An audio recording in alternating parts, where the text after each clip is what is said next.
Thank you very much. Thank you. Today, I'm honored to host President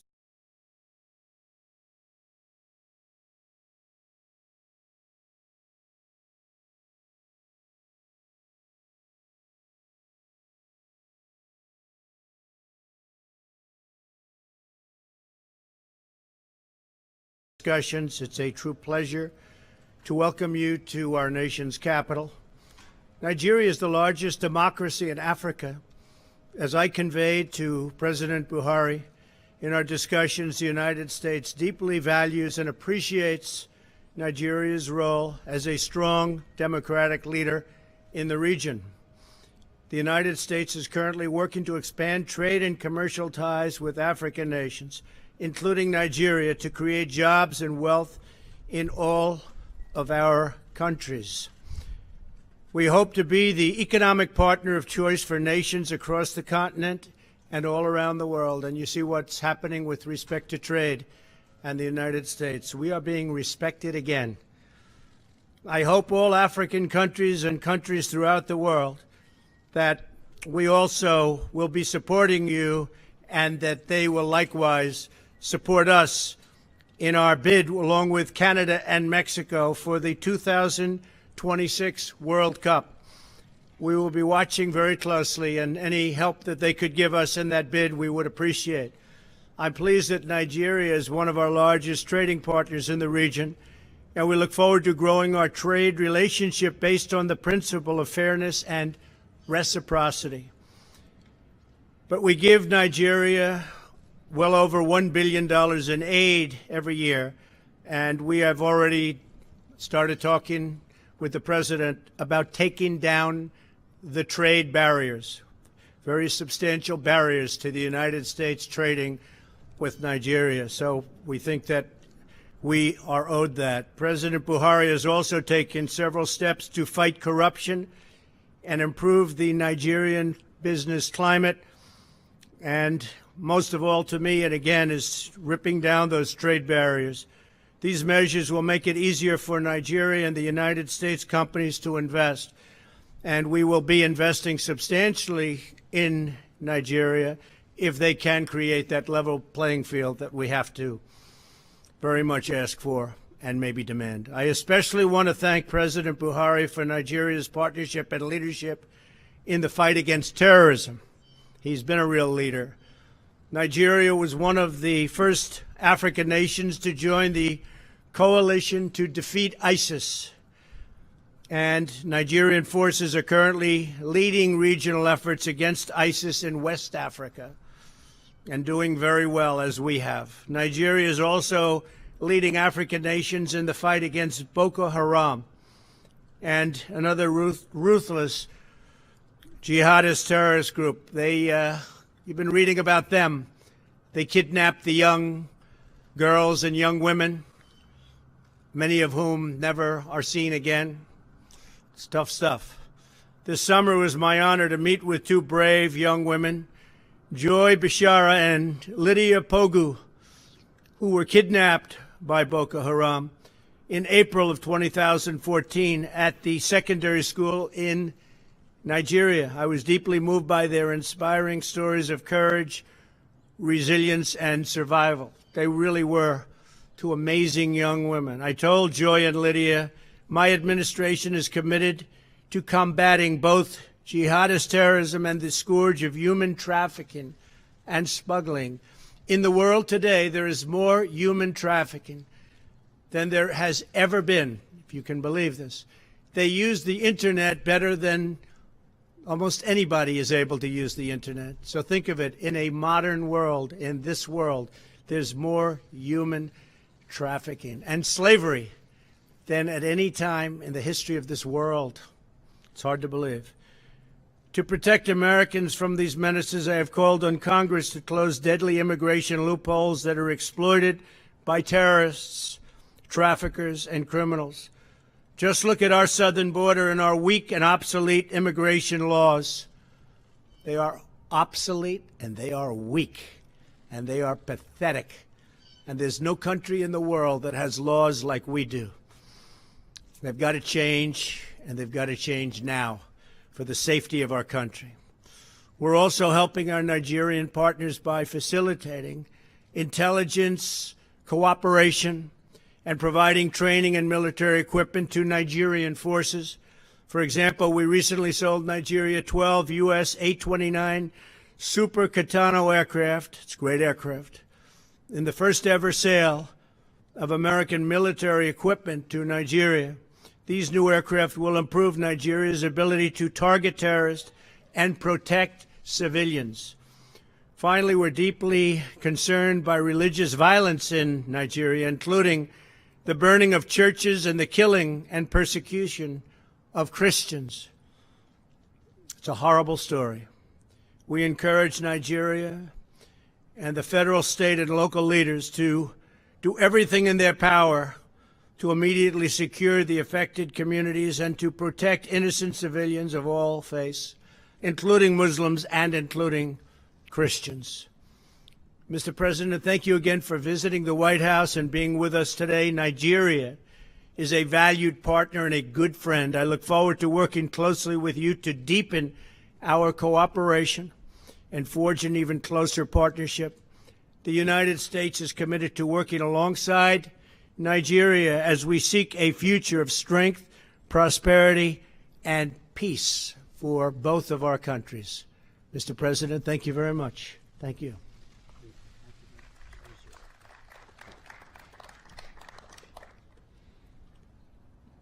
Mr. President of the United States of America, ladies and gentlemen of the media, it has been a pleasure and honor to visit Washington, D.C. at the kind invitation of President Donald Trump.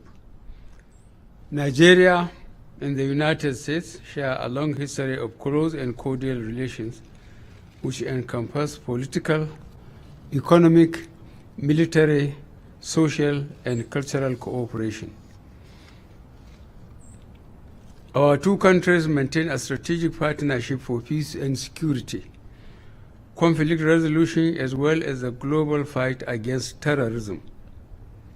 We also share common features as secular federal states, practicing a similar democratic model of governance and committed to the universal values of fundamental human rights and freedoms, free enterprise, social justice, and the rule of law.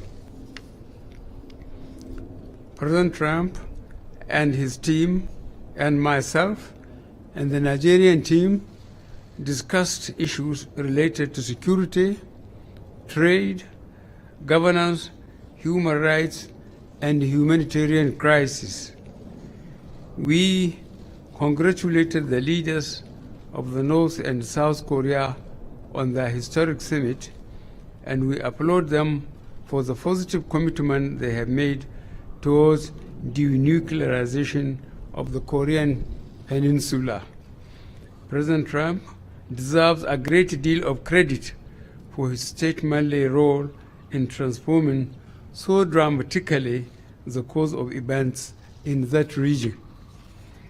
We also congratulated the United States government on the important role it played in the defeat of ISIS, although some of the remnants have found their way to the Sahel region. We recognize the strong United States support in our fight against terrorism and also appreciated very much the United States agreement to sell 12 Super Tucano A-29 warplanes and weapons to Nigeria to effectively fight terrorism.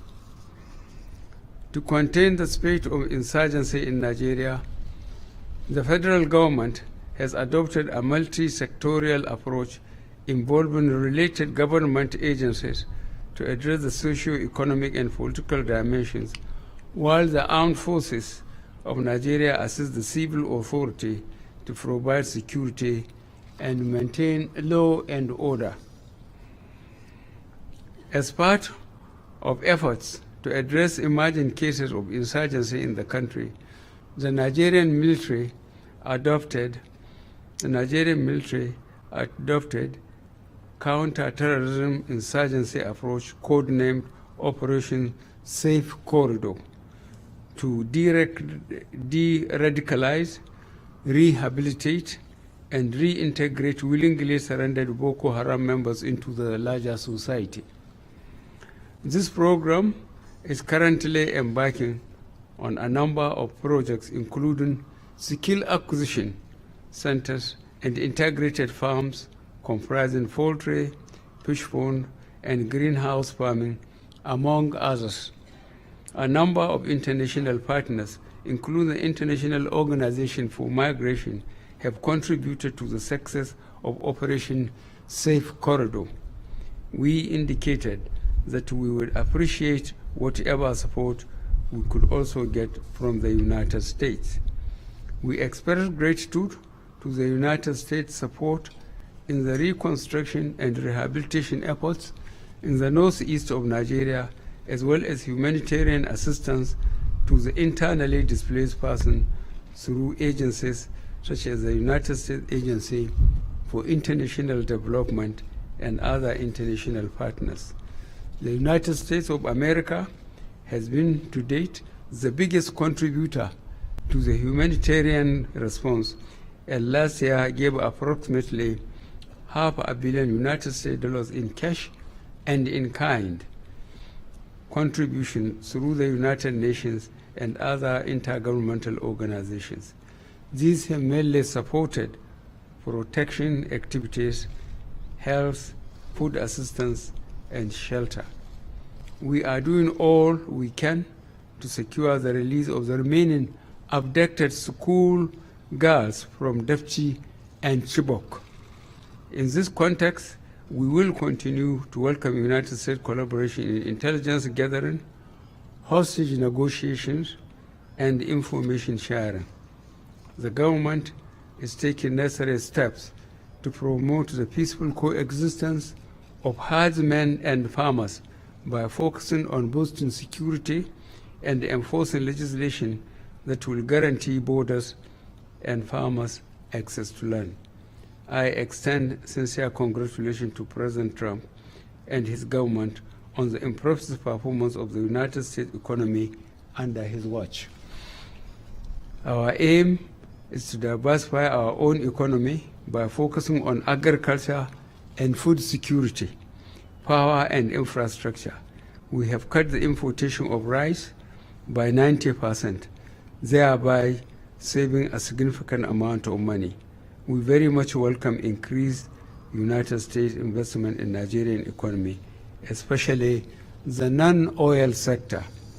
Economic relations between Nigeria and the United States are anchored on three major instruments, namely the Binational Commission, Trade and Investment, in particular, comprising bilateral, political, economic, developmental, and humanitarian partnership, is a basic economic framework for engagement between our two countries.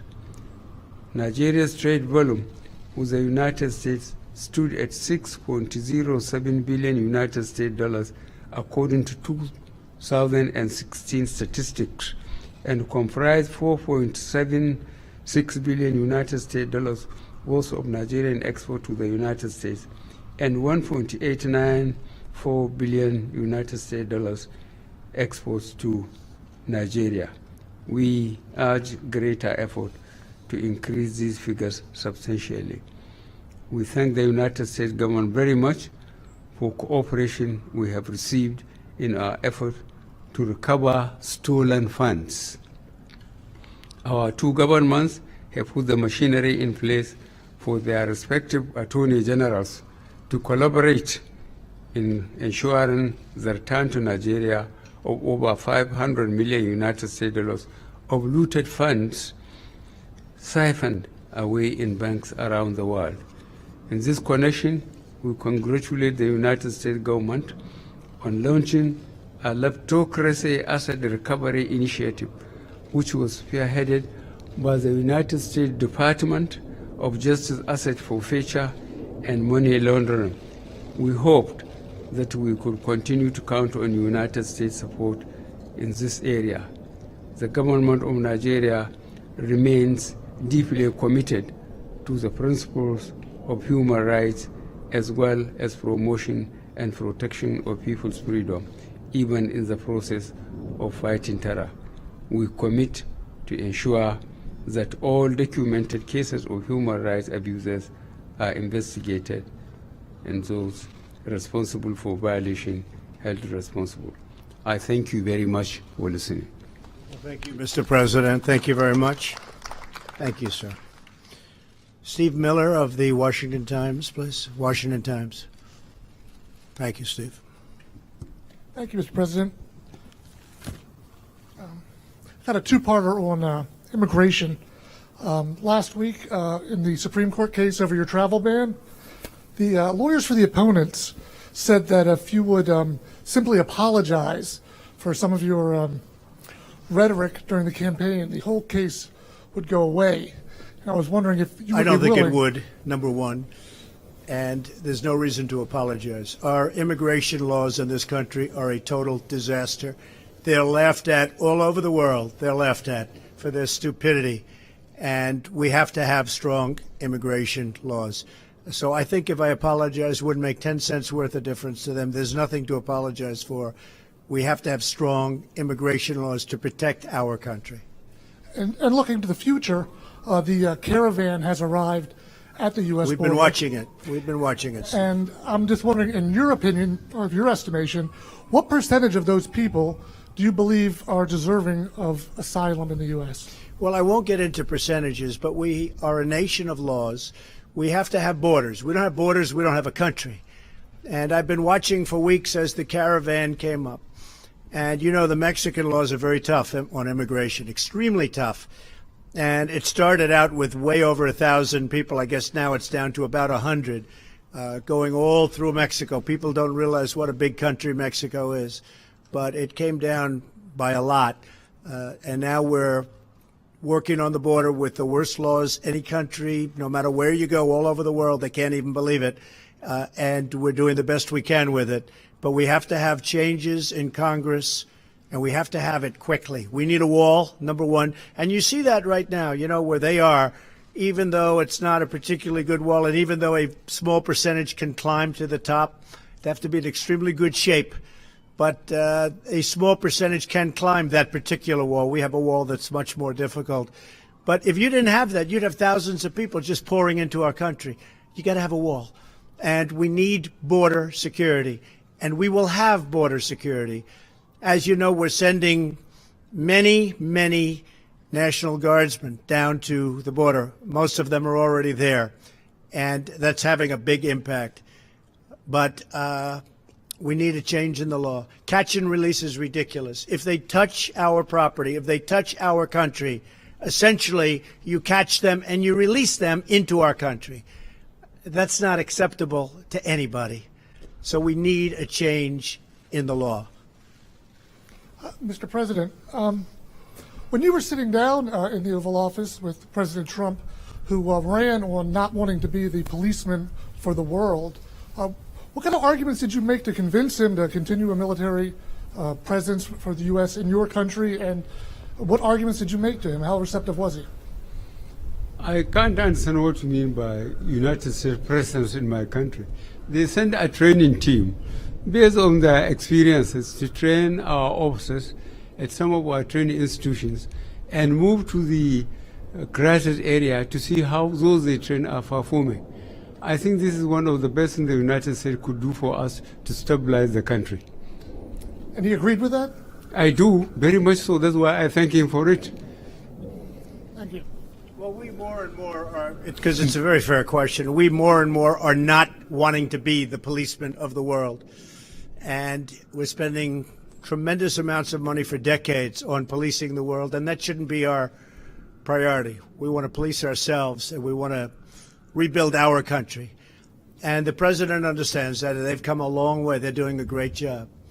We're contributing to that job, but they have done a great job. What we do want to do, though, is open Nigeria and other countries up to trade, because we have spent over the last decade a number that's so large you wouldn't even believe it. And I think we'll be treated in a reciprocal fashion now, as of today. So I think that's going to happen. And I have great respect for the president, okay? How about Jordan Fabian? Where's Jordan? Jordan, the Hill. Thank you. Thank you. Thank you, Mr. President. I want to ask you about Iran. The Israeli Prime Minister just gave a speech very critical of their nuclear program.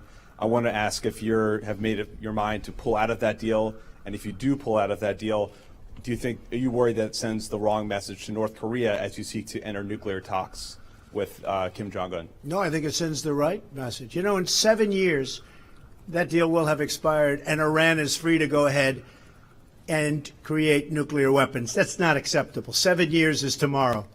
That's not acceptable. So, no, if anything, it's proven right what Israel has done today with the news conference. And Prime Minister Netanyahu just gave a I don't know if everybody's seen it, but I got to see a little bit of it. And that is just not an acceptable situation. And I've been saying that's happening. They're not sitting back idly. They're setting off missiles, which they say are for television purposes. I don't think so. So we'll see what happens. I'm not telling you what I'm doing, but a lot of people think they know. And on or before the 12th, we'll make a decision. That doesn't mean we won't negotiate a real agreement. You know, this is an agreement that wasn't approved by too many people. And it's a horrible agreement for the United States, including the fact, Mr. President, that we gave Iran $150 billion and $1.8 billion in cash. Nigeria would like some of that. $1.8 billion in cash and $150 billion. You know what we got? We got nothing. We got nothing. So that doesn't mean I wouldn't negotiate a new agreement. We'll see what happens. But I think, if anything, what's happening today and what's happened over the last little while and what we've learned has really shown that I've been 100% right. And President Buhari, I want to ask you, you're the first leader from sub-Saharan Africa to visit President Trump here at the White House. Did you address his reported comments from earlier this year when he reportedly used vulgar language to describe African nations? Well, I'm very careful with what the press says about others and myself. I'm not sure about, the validity or whether that allegation against the president was true or not. So the best thing for me is to keep quiet. We didn't discuss it. And you do have some countries that are in very bad shape and very tough places to live in. But we didn't discuss it because the president knows me and he knows where I'm coming from. And I appreciate that. We did not discuss it. Mr. President, you can ask a question. Yes, that lady is already up. Yes. Thank you, Mr. President. My name is Juliana. Mr. President Trump, I would like to know, Nigeria is in their need of the Tucano aircraft to tackle the problem back home. Will you be kind enough to release at least 2 before 2020 to enable the country tackle the situation in the country? And how soon will you be visiting Nigeria? Well, I would like to visit Nigeria. I'd like very much to visit Nigeria. It's an amazing country, and in certain ways, I hear from the standpoint of the beauty of a country, there's no country more beautiful. So I would like to. And the first part of your question, I couldn't hear what you were saying. Go ahead. The helicopters. Oh, helicopters. Yes. Oh, we love helicopters. He likes them more than I do. He likes buying helicopters, but he is, and they're buying a lot of helicopters. Helicopters. We want to know how soon Very soon. you'll be releasing them to the country. Yes, very soon. We're getting it approved. Part of the problem was that you weren't allowed to buy helicopters in our country, and now you are. I worked that out so that now you can buy the helicopters that you want. They weren't allowed to buy the helicopters in our country for various reasons, which, frankly, were not good reasons. But now they get them, and they get them very quickly, and they are the best helicopters anywhere in the world. We make the best military equipment in the world, and our friends can now buy that equipment. Mr. President? Thank you very much. Did you have a question for the President? President Trump, my questions to President Trump. Thank you. The fight against corruption is one of the major achievements that the Nigerian government has presented to the world. And the records show that United States of America is one of the major destination countries of illicit funds and assets from Nigeria. To what extent did you discuss the need to repatriate these funds back to Nigeria to fund critical infrastructure, to cut down funding for terrorism, and also to reduce illegal immigration from Nigeria to your country? Yes, we have actually discussed all of those topics at length over the last period of time. And in terms of corruption, Nigeria has a reputation, as you understand very well, for very massive corruption. I also know that the president has been able to cut that down very substantially. We talked about it. He is working on it, and they have made a lot of progress, and I think they will continue to make a lot of progress. We have a lot of people in this country, and frankly the country itself, that invests in Nigeria, so cutting down on that corruption element and a corrupt element is very important to us, and the president will be able to do that.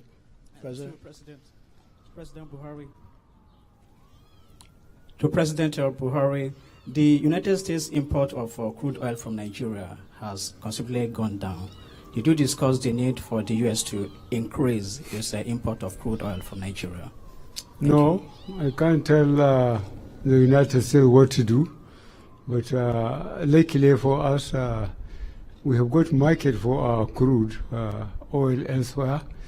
But the progress made by the United States in technology is certainly frightening for us that are mono economy. I hope technology will allow them to use our crude for its quality for petrochemicals, be it light one vis-a-vis the one they are getting from shale. Thank you. I think maybe more than anything else, what we discussed today was our agricultural products going into Nigeria, which Nigeria wants, but we have certain barriers that don't allow that to happen. So for the good of our farmers, U.S. farmers, and for the good of Nigeria and all of Africa, it's very important that we are able to sell our great agricultural products into Nigeria, and that will happen, and we're going to be working on that right away. Okay? Thank you all very much. Thank you, everybody. Thank you.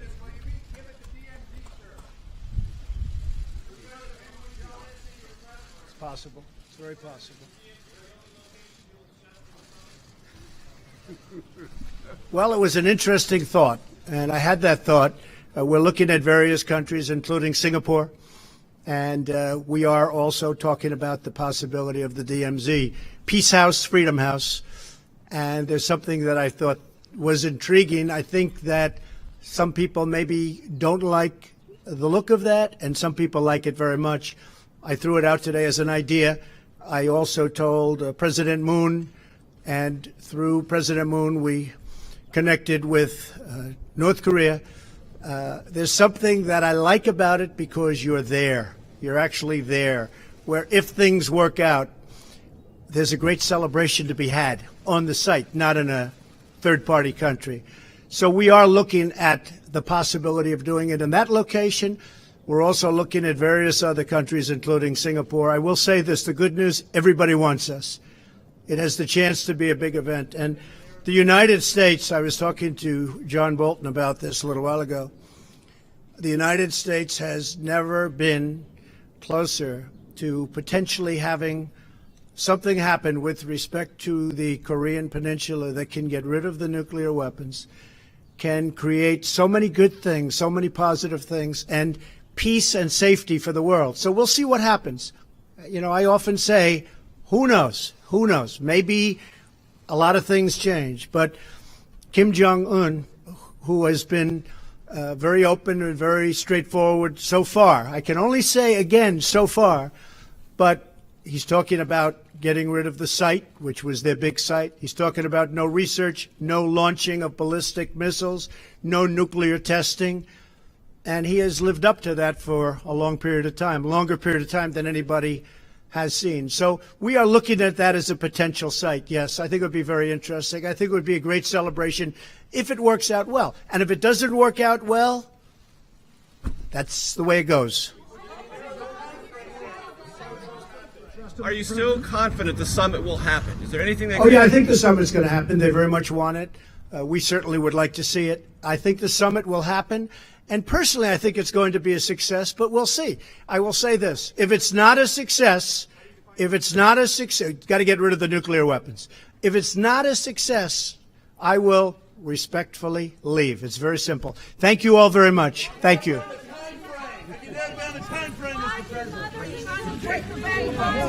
Why do mothers and children fleeing violence pose a threat to national security, Mr. President?